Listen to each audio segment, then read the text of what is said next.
ଆଶାର ଆଲୋକ ଜଳାଇ ରଖନ୍ତୁ। ଆଶା ହିଁ ଜୀବନ ନୌକାର ଲଙ୍ଗର ଅଟେ। ଦୁର୍ଭାଗ୍ୟର ମେଘ ତୋଫାନରେ ଜୀବନକୁ ସମ୍ଭାଳିଥାଏ। ଯିଏ ଆଶା ହିଁ ଛାଡ଼ିଦିଏ ସେ ବୁଡ଼ିଯାଇ ନଷ୍ଟ ହୋଇଯାଏ। ଯଦି ସଫଳତା ଆମର ଲକ୍ଷ୍ୟ ହୁଏ, ଅସଫଳତା ହେଉଛି ରାସ୍ତା ଯାହା ଆମକୁ ସେହି ଲକ୍ଷ୍ୟ ପର୍ଯ୍ୟନ୍ତ ପହଞ୍ଚାଇଥାଏ। ସେଥିପାଇଁ ମହାପୁରୁଷମାନେ ଏହି ଦୁଇଟିରେ ଆଶାର କିରଣ ଦେଖିଥାନ୍ତି। ଛୋଟ ଛୋଟ ଅସଫଳତା ହିଁ ଆଗକୁ ଯାଇ ବଡ଼ ବଡ଼ ସଫଳତାର ଆଧାର ହୋଇଥାଏ।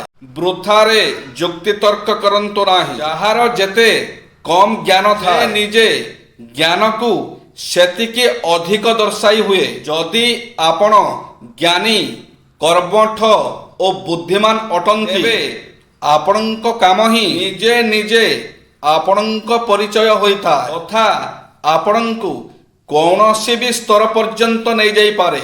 ଛୋଟ ଛୋଟ କଥାରେ ଯୁକ୍ତି କରି ଏହାକୁ ବଡ଼ କରି ନିଜର ଓ ଅନ୍ୟର ସମୟ ଖରାପ କରନ୍ତୁ ନାହିଁ। ଏହିପରି କଥାରେ ଯେତେ ଯୁକ୍ତି କମ୍ କରିବେ ସେତେ ଭଲ। ଯୁକ୍ତି କରିବା ବେଳେ ସ୍ଥାନ, କାଳ, ପାତ୍ର ଦେଖିନେବା ଉଚିତ। ଯେ ଉପଦେଶ ଦେବା ବହୁତ ସହଜ କିନ୍ତୁ ତାକୁ କାର୍ଯ୍ୟରେ ଲଗାଇବା ବହୁତ କଷ୍ଟ। ଭଲ କଥାକୁ ଲୋକେ ଗ୍ରହଣ କରୁନାହାନ୍ତି କିନ୍ତୁ ଖରାପ କଥାକୁ ସଙ୍ଗେ ସଙ୍ଗେ ଗ୍ରହଣ କରି ନେଉଛନ୍ତି। ସେଥିପାଇଁ ଭଲ କାମର ପ୍ରଚାର କମ୍ ଓ ଗୁଜବର ପ୍ରଚାର ଖୁବ୍ ବେଶୀ ହୋଇଥାଏ। ଜୀବନରେ ଗୋଟିଏ କଥା ମନେ ରଖନ୍ତୁ, କେହି ଆମକୁ ଭଲ କହିଲେ ଆମେ ଭଲ ହୋଇଯିବାନି କି କେହି ଆମକୁ ଖରାପ କହିଲେ ଆମେ ଖରାପ ହୋଇଯିବାନି। ଆମେ ନିଜେ ଯାହା ସେମିତି ହୋଇ ରହିବା। ପ୍ରଶଂସା ନ ମିଳୁ ଦୁଃଖ କରନ୍ତୁ ନାହିଁ। ଲୋକ କହିବାରେ କ'ଣ ମିଳୁଛି? ତେଲ ଜଳୁଛି, ସଳିତା ବି ଜଳୁଛି। ଲୋକେ କହୁଛନ୍ତି ଦୀପ ଜଳୁଛି। ଭାଙ୍ଗି ପଡ଼ନ୍ତୁ ନାହିଁ ସେହି ଧୋକାବାଜ ପାଇଁ ଯାହା ପାଇଁ ଆପଣ ଆଜି ନିଜେ କଷ୍ଟ ପାଇଛନ୍ତି। ନିଜକୁ କେବେ ଏକା ମନେ କରନ୍ତୁ ନାହିଁ। ଆପଣ ତାକୁ ହରାଇ ନାହାନ୍ତି, ବରଂ ହତଭାଗା ଆପଣଙ୍କୁ ହରାଇଛି। ଆପଣଙ୍କର ଆଗକୁ କିଛି ଭଲ ହିଁ ଅଛି। ଆଉ କାହା ପାଇଁ ନିଜ ଜୀବନକୁ ନଷ୍ଟ କରିଦିଅନ୍ତୁ ନାହିଁ। ନାରୀ, ନିଜ ଶରୀରକୁ ଏମିତି ସଜାନ୍ତୁ ଯେମିତି କେହି ପୁରୁଷର ଖରାପ ନଜରର ଶିକାର ଆପଣ ହେବେ ନାହିଁ।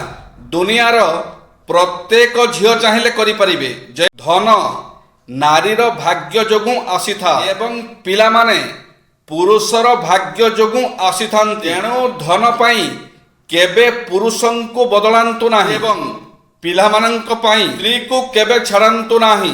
ଦୀର୍ଘଜୀବୀ ହେବାର ସରଳ ଉପାୟ ଶଯ୍ୟା ତ୍ୟାଗ ଠାରୁ ପୁଣି ଶଯ୍ୟାକୁ ଯିବା ପର୍ଯ୍ୟନ୍ତ ମନୁଷ୍ୟକୁ ପ୍ରାୟ 16-17 ଘଣ୍ଟା ସମୟ ମିଳିଥାଏ। ଏଥିରୁ କାର୍ଯ୍ୟ କରିବାର ସମୟ 8ରୁ 10 ଘଣ୍ଟା ଗଲେ 6ରୁ 7 ଘଣ୍ଟା ସତ୍ଚିନ୍ତା, ସଂକଳ୍ପ, ସତ୍କର୍ମ, ଯୋଗ, ବ୍ୟାୟାମ, ଶୁଦ୍ଧ ପବିତ୍ର ଆଚରଣ ଦ୍ୱାରା ଦିନଗୁଡ଼ିକ ଅତିବାହିତ କରିବାକୁ ପଡ଼ିବ। ଏହା ଦ୍ୱାରା ମନୁଷ୍ୟ ସୁସ୍ଥ ରହେ। ବ୍ୟାୟାମ ଆଦି ମାଧ୍ୟମରେ ଜଣେ ସୁସ୍ଥ ନିରୋଗ ଜୀବନ ଜୀଇପାରେ, ଦୀର୍ଘଜୀବୀ ମଧ୍ୟ ହୋଇପାରେ। ସୂର୍ଯ୍ୟୋଦୟ ପୂର୍ବରୁ ବ୍ରାହ୍ମ ମୁହୂର୍ତ୍ତରେ ଶଯ୍ୟା ତ୍ୟାଗ କରିବ। ଶଯ୍ୟା ତ୍ୟାଗ କରିବା ମାତ୍ରେ ଇଷ୍ଟ ସ୍ମରଣ ପୂର୍ବକ ହାତକୁ ଦର୍ଶନ କରିବେ। ଏହା ଦ୍ୱାରା ମାନସିକ ଶାନ୍ତି ମିଳିଥାଏ ଏବଂ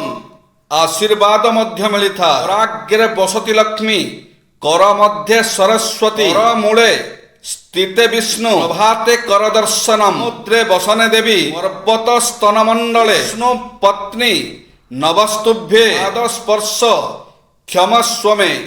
ସଫଳ ଜୀବନର ସୂତ୍ର ଦାୟିତ୍ୱ ଏକ ବୋଝ ନୁହେଁ ବରଂ ଏକ ପ୍ରକାର ଶକ୍ତି ଅଟେ। ଜୀବନରେ କେବଳ ଇଚ୍ଛାକୁ ମହତ୍ୱ ନ ଦେଇ ଲକ୍ଷ୍ୟ ଉପରେ ଧ୍ୟାନ ଦିଅନ୍ତୁ। ଭାବନ୍ତୁ ଯାହା ମୋ ପାଖରେ ଅଛି ମୋ ପାଇଁ ତାହାର ଏକ ବିଶେଷ ଉଦ୍ଦେଶ୍ୟ ରହିଛି। ଆମ ପାଖରେ 3ଟି ମୁଖ୍ୟ ପଦାର୍ଥ ଅଛି, ଶରୀର, ସମୟ ଓ ଚିନ୍ତା କରିବାର ଶକ୍ତି। ଖୁସି ରହିବା ଓ ମନ ଲଗାଇ ପରିଶ୍ରମ କରିବା ଦୁଇଟି ଯାକ ଅଭ୍ୟାସ ଅଟେ।